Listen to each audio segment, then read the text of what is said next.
Welcome to Epic Begins with One Step Forward, the podcast that reveals how to plan, achieve, and enjoy the journey of creating epic results in your life, business, health, and relationships. Here's your host, best-selling author and motivational speaker, Xander Sprague.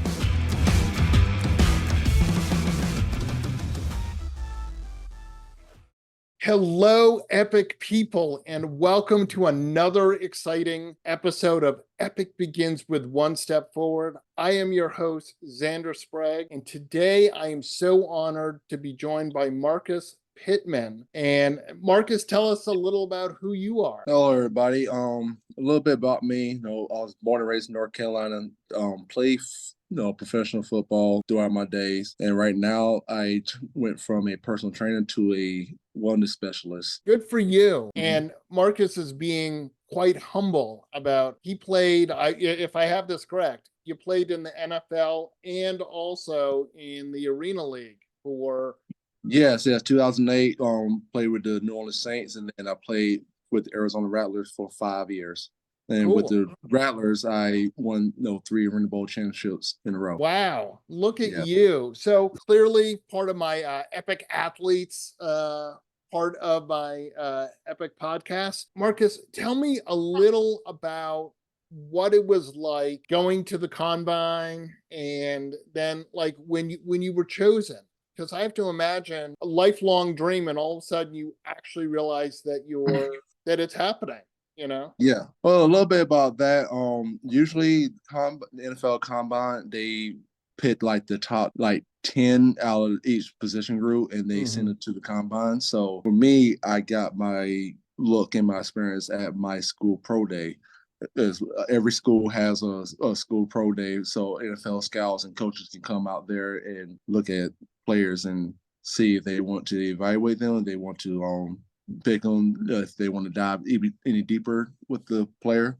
Sure. And then after that, draft time, I didn't get picked, but I did sign free agent. So cool. I mean, that's a good thing. Definitely. So you sign the free agent, you get to go to training camp. What was that like? I mean, I can only imagine that you really, like, first of all, you're kind of like, they want me, but I'm not really sure. So, Yeah, they rather want to see how you react to the situation, as far as like, do you have what it takes to be on that specific team? Because anybody can be athletic and talented, but if they don't have the mindset to not only carry on their role on the team, do they have the mindset to take more awareness about everything around them, as far as life changes when you go from little old college player to NFL. Like you're one of the top 1%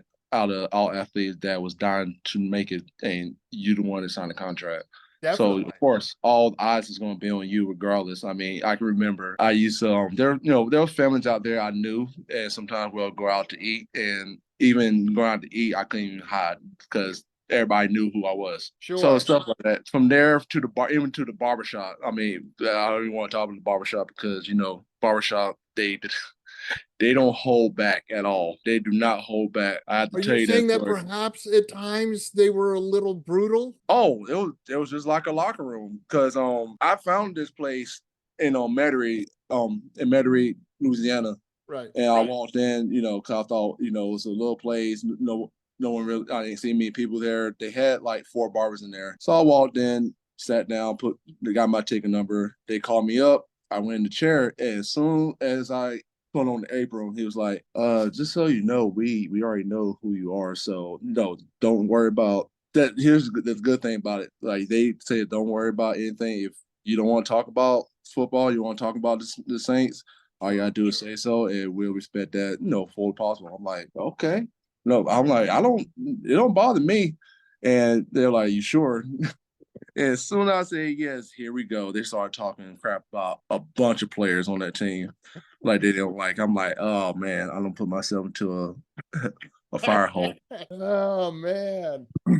But yeah, so, I mean, it was a great experience. It was a great. I mean, that wasn't a bad experience. I didn't really have many bad experiences, except for someone trying to get my attention. If you for say, as far as females. Other than that, Sure. I mean, even going to other places, like going out. There are certain places where they see who you are. They're like, just go in the back so nobody bother you, and you'll be fine. Cool. So it's a good thing. That's Because good. I think people don't realize, like, we're in the spotlight for so many times and whatnot. We like to have our privacy too, like, like to have our own lives while someone butting into it. But at the same time, I mean, like kids, I can't deny a kid. Like, if a kid wants a picture or a signature, I'll do it. I mean, kids are kids. Yeah. Definitely. And obviously NFL, as you said, like the 1% of everyone. Yes. What was your, aside from obviously the Superdome, what was the stadium or whatever that you went to that you were kind of like, oh my gosh, I can't believe I'm here? If you had one, I don't know. Stadium wise, because I went to mini count and I had no idea what was going to happen, and then the last day happened, and as we was going through warm-ups, Coach Sean Payton, he now coaches with the Denver Broncos. Mm-hmm. He put me aside, and I'm like thinking, like, what are they about to do? And he was like, I'm going to sign you. Oh, I'm like, oh, okay. I mean, I don't want to be like, I was just so focused on like trying to get everything right that day. Sure. It was like surreal. But it wasn't the stadiums, because throughout college I've been to plenty of stadiums like Florida State, Georgia Tech, Georgia, Nebraska. I mean, you go to those type of atmospheres, like the college atmosphere of 100,000+ people screaming. It's more of an experience there as far as NFL. And if NFL, the experience of like, wow, I'm here, is when I had the first actual practice with the first string, and when I'm sitting here getting off the ball trying to get to the running back that had the ball. Please like remember Reggie Bush was there. This was like his first year there. So I had to chase down Reggie Bush, which is one of the fastest humans I ever seen. But on top of that, the person I got off, he's like 6'7", 380, and he's still with me. And we're downfield 10 yards. And I'm sitting here looking like, all I'm at aren't that fast. How he just like patted me on the back like, welcome to NFL, buddy. Yeah, no. I just looked around like, this is the 1%. Like, everybody's fast. That's what people don't realize. Like, when you get to that level, everybody's fast, everybody's strong, everybody got some size, everybody got some unique ability in that stage. When you get there, it's all about mindset, really. Like, you only, like, when you're there, you should be already ready, strong, athletic, ready to go. Now you need to learn tendencies and game plan. Definitely. And just because I'm sure my audience is interested, what position were you playing?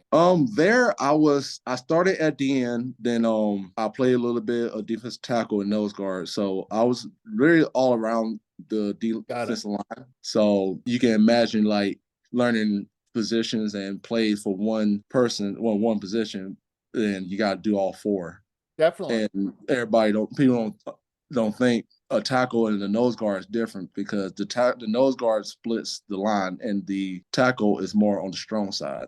Definitely. So it's different tendencies, different techniques.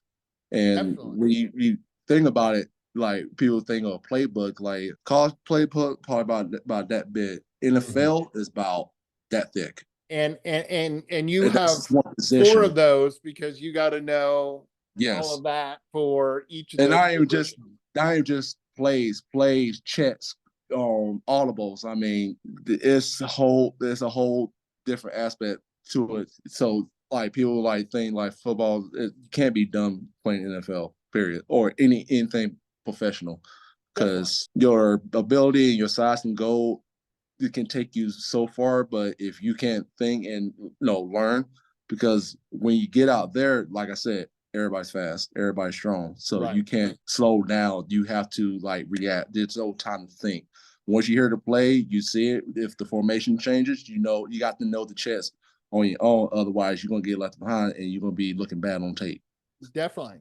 So here's a question, because I grew up in New England, so I'm a big fan of the multi-world champion New England Patriots. Did you get to play against Tom Brady and the Patriots? No, actually, no, I did not. Okay. I didn't get that chance to do that, but so The games I played was Arizona Cardinals, the Cincinnati Bengals, the Miami Dolphins, and then the Houston Texans. That's the Sure. only teams I played against. So Okay, well that's cool. yeah, I mean it's still getting on there on the field, be able to play against those guys. So I mean it's a good experience.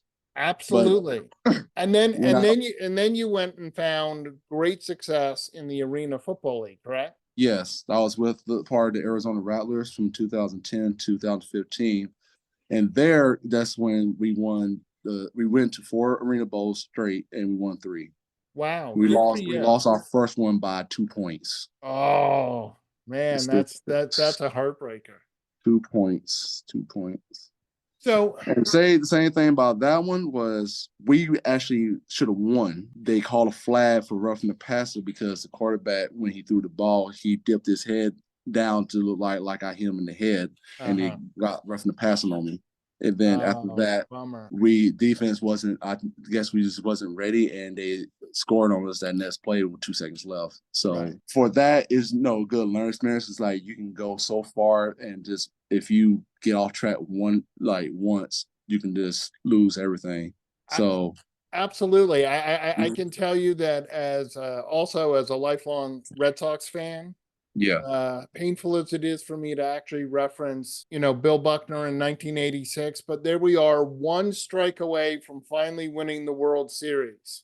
yeah, And as you said, literally 1 second of inattention. mm-hmm. What should have been a honestly routine, like little league, put your, a ground ball, put your glove down, get it in your glove, step on the bag, and it Yeah, goes through his leg. So you're right. I think no matter what level you're at, you don't have to be a professional athlete in your life. in your You life. work really hard, you get this close to Mm-hmm. whatever your goal is, and sometimes it does slip through your finger. Nowadays, you've retired, but you are a very successful Mm-hmm. entrepreneur. You've been a personal trainer. You're doing wellness, and I follow you on Instagram. We'll get that at the end for people who want to follow you. Really All right. inspirational. How was that transition from, again, like your job was to be an athlete, and then Yep. all of a sudden this thing that you've done for, I'm going to guess, at least 10 to 15 years of your life, all Yep. of a sudden it's done. It's I mean, it just the part of not playing football anymore was not even really the biggest challenge because I kind of retired on my own terms Okay, because cool. like I said, like went through all the championships, so I got 5 actually I have 5 total championships, 2 in college and then 3 with the Rattlers. So I was at a point where I was just like doing it for fun, and then I went for our team called it interception. I went for a routine block and hit, and when I hit someone, it felt different. Like I literally froze and really couldn't move nothing for like 5-6 seconds. And then once everything started coming back, I'm like, you know what? I'm done. I mean, Yeah. I got 5 reads on my belt. I played enough. I mean, what I need to play for? There's no point. Sure. Because that's that line that people really fall in because there's times and places where you can go on, and then once you start feeling a little different, that's when it's time to hang it up. So really, I mean, the football part was easy because I was successful. I didn't really had nothing else to go for. I mean, other than personal goals, but at the same time, I had to take care of my body because I have kids. I have a daughter and 2 boys, so I'll at least like to be able to have the functional capability to be around them or talk to them. While unlike what you heard as far as some other athletes that went a little bit too long. Sure, definitely. But And the hard part, the hard part of the football is everybody around you. mm-hmm. Because when everybody loves you, everybody wants to see you, everything when you have the helmet on. But as soon as you hang up the helmet and the cleats, that's when people start disappearing because you start to realize like a lot of people in your life are in your life because of their reasons, not for you. They're only there for their entertainment. And once you stop entertaining them, then they go away. Sure.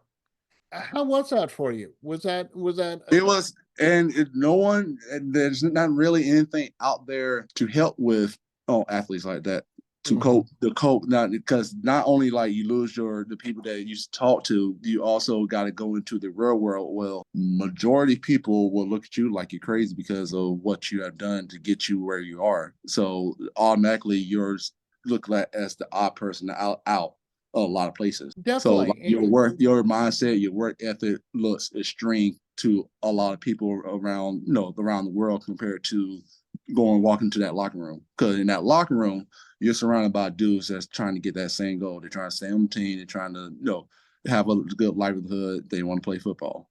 Well, and what I can imagine, Marcus, is for right or for wrong, a big part of your identity is I'm a professional athlete. Yes. And when by choice or not by choice, but when that ends, there's I would imagine sort of that time that there's a bit of and I'll call it an identity crisis. Like, okay, this huge part of how I saw myself and the world sees me is no longer an active part of my life. So who am I? How is the world seeing me? And I think I've heard from other professional athletes who, once they've retired, said, I had lots of, just like you said, there were lots of people around me. And all of a sudden, when I wasn't playing, some of those people weren't around anymore. And then you kind of realize that maybe they were more fair weather friends or whatever. So I can imagine that that's an epic shift. Yeah, it's about the same, the same way it's like a celebrity when they stop making movies and stop being, in that era, people just forget about them. Like there's certain people that don't forget you because they're the true people. Because there's some people throughout my career that still taught me, that still follow what I do, because I went from more of an entertainment business to health and wellness, medical, more helping people. Definitely. Because I worked out all the time, and people was like how you can say fit, how you can stay fit, why don't you start helping people? So that way, that's why I switched my mindset to try to save that identity crisis level into helping people. And it's been like, I retired in 2016, and here I am now, 2024, a wellness specialist. Not only I do personal training, I do nutrition, health and wellness, mindset training, and quote unquote, rehabilitation. Sure. So I look at a person, a client, as a whole, like what are their faults? Because weight is the underlying injuries, the mindset of childhood, bring up, that is what brought them to where they are now. Definitely. And when you can help them with those areas, the weight will just fall off. Absolutely. And I should, I want to let my audience know that at least from some of the Instagram where I see him in the gym, Marcus has not lost a step. The man is still ripped and able to, I see workouts that he's doing, and I get tired. I have to go take a nap. Actually, I'm in a lot more better shape now than I did playing ball, because playing ball, I was like playing weight 285. Yeah. But I also have 4 surgeries on me. And that's what prompted the whole training part of personal training, because I was pending my my 4th surgery. I was weighing about 317 at that time. Wow. And, my back gave out during my last season. And that's when I was starting, really break down, like, why I keep getting injured, why I'm still, I'm pending surgery on my foot. Now my back is giving out. Like, there's got to be a problem. And that's when I started addressing my, my health and weight. I was pre-diabetic, found out I was pre-diabetic at that time too. Which, in case, most athletes are pre-diabetic because of the upbringing of what we've been doing and the high level of, like, we used to drink Gatorade all the time, but not really. And carbs, I mean, the massive amount of carbs you're taking in, and yeah, because NFL, especially around training count, if you aren't eating almost 8,000 calories, you're going to lose weight, and you can't lose weight because if you're like 4 or 5 pounds under the weight you're supposed to for your position, you get fined $800 a pound. Wow. And if you're overweight by 4, it was more. Right. It was very taxing mindset wise. You got to keep your food right, got to keep your body right. I mean, you had to literally live, eat, and breathe football, or to stay Absolutely. safe. And Absolutely. that's the problem when we stop football, then all those activities we was doing, we don't do it no more, and our bodies are so in tune to the athletic lifestyle that's when it started breaking down. So that's why I tuned in my food. The workout just got more technical and more precise, and I went from 317 to 223 in a year and a half. Wow, that is incredible. Yeah. I should also point out, because I've met Marcus in person. Mhm. Marcus is very tall. I believe you're, what are you, 6'5"? Yeah, 6'5". I'm 6'5". Yeah.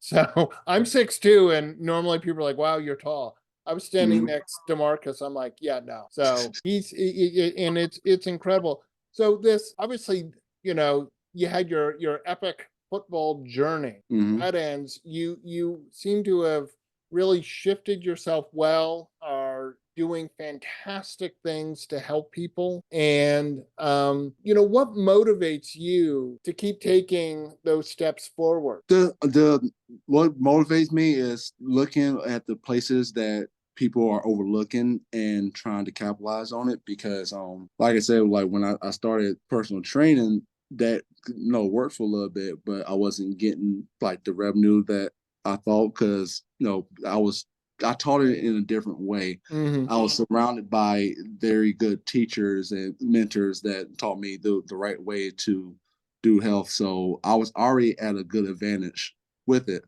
When I started to notice is there's a lot of key things missing, because there's a lot of people that don't want to work out because they either hurt themselves and they don't want to go hurt themselves again. But then there's been people that's been around trainers, that's had a trainer, that every time they go to somebody, they end up getting hurt or not getting the results. Sure. So, and then two, I started looking at the field, and there is a very big saturation of trainers, and I wanted to be somebody different, because like growing up, football, that made me different. So I can't be someone that's different and just try to put myself in an area where everybody else is at. Definitely. And obviously differentiating yourself from everyone else is what we're all Yes. trying to Mhm. do. And what makes me unique, what makes me different, what do I have to offer that the guy next to me isn't offering? And you Yes. seem to have dialed that in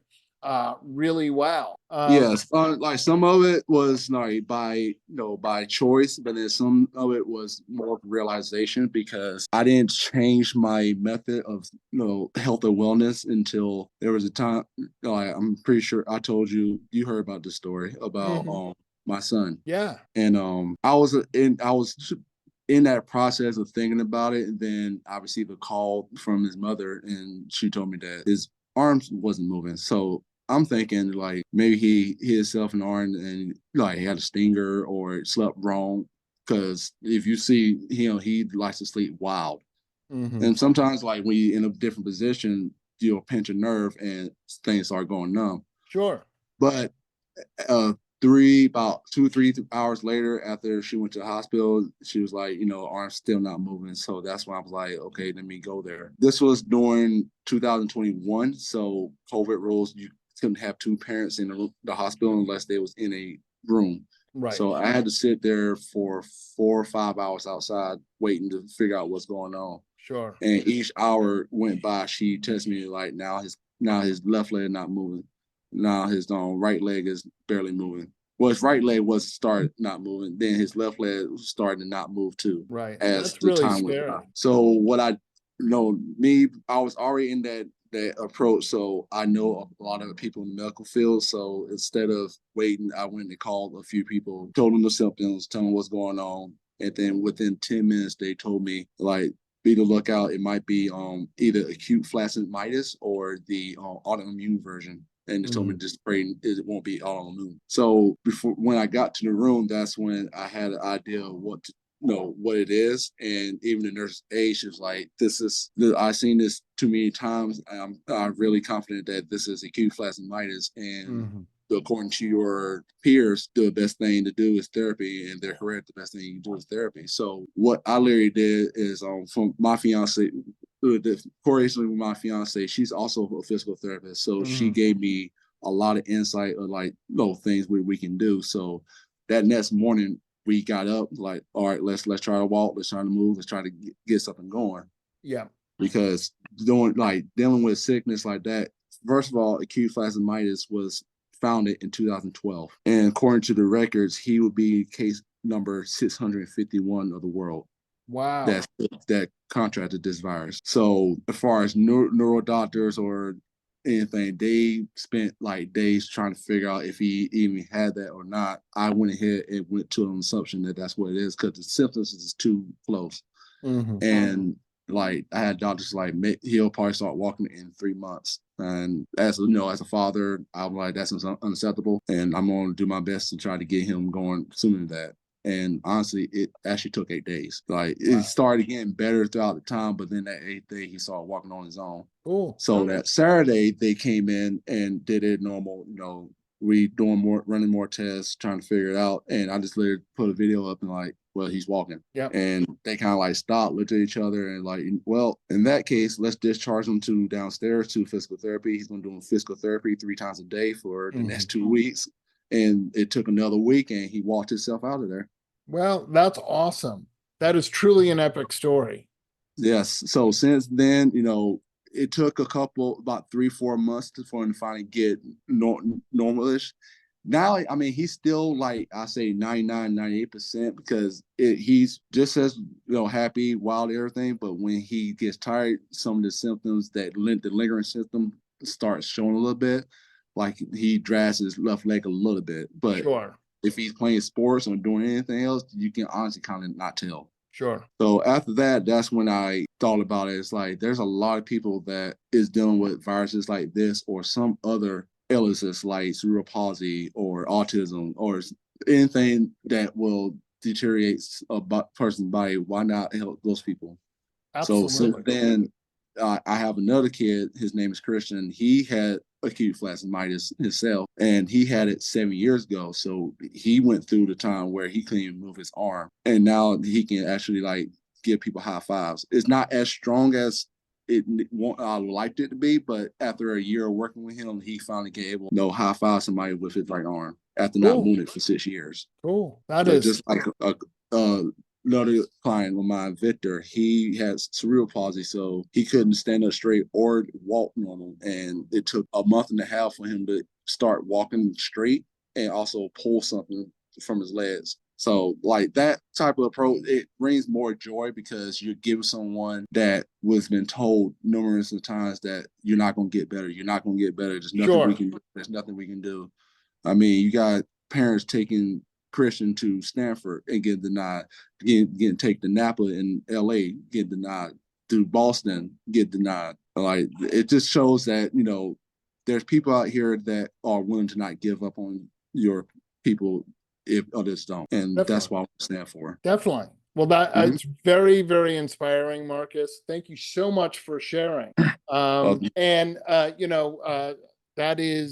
That is kind of our time. I want to thank Marcus Pittman for joining us and sharing all of these epic stories. I want to remind everyone, you can go to epicbegins.com to find everything epic. And if you're listening to this and you're interested in doing a little course of your own, I have some courses up on my website. And if you put in the coupon code EPICBEGIN, you'll get $50 off each of those courses. So Marcus, thank you so much. I hope that you have a great rest of your day. And I look forward to talking to you again soon. Oh, definitely. I'd love to do that. We can go dig deeper into health and wellness for everybody. Absolutely. Definitely. Thank you very much. Get your gift copy of the award-winning book, Epic Begins with One Step Forward, at epicbegins.com. That's a wrap on this episode of Epic Begins with One Step Forward with your host, Xander Sprague, best-selling author, internationally acclaimed public speaker, and licensed professional clinical counselor. To make your next conference or event epic, send an email to Xander at ZANDER@epicbegins.com. Be sure to subscribe so you don't miss the next episode.